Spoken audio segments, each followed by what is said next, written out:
So from that moment on, my perspective changed, and my pieces became very much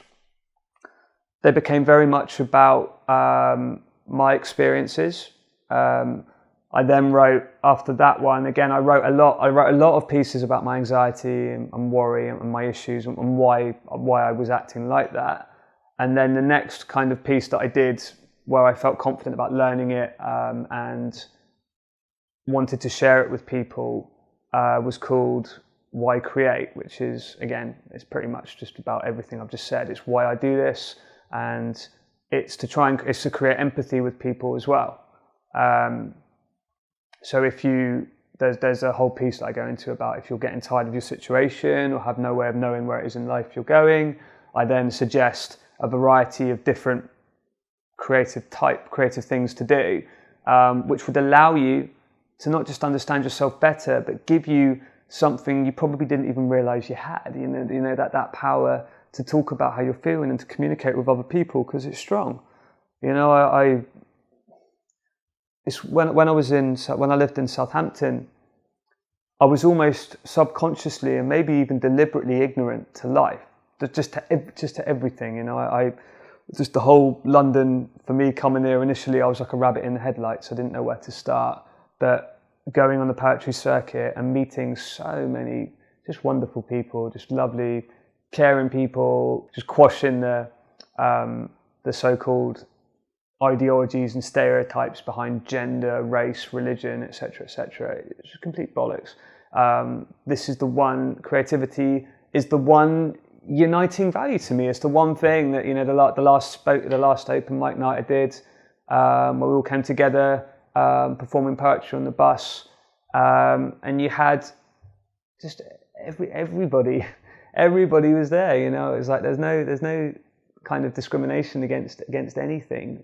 It's just completely welcoming, and since then, since I've been doing this, I've always made sure to be gracious and respectful to every single person I interact with, whether they're features, whether they're just open micers, whether they're people watching, whether they're the bar staff, you know, I mean, the door staff, it doesn't matter.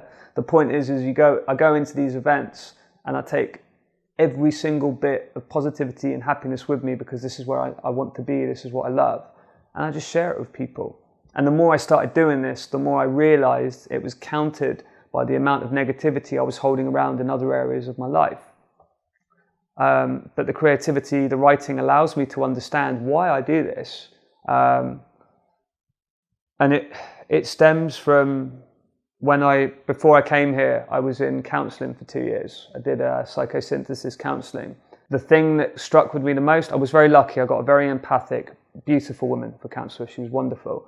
But the main thing for me that stood out from the 2 years I did it was the fact that creativity was a major part of the process and understanding why I do what I do and how I live the way I live. And it's not going to work for everybody, you know, but it's very much how receptive you are to it. If you allow yourself to be open to it, it works. And I was incredibly open to it. I was crying out for it.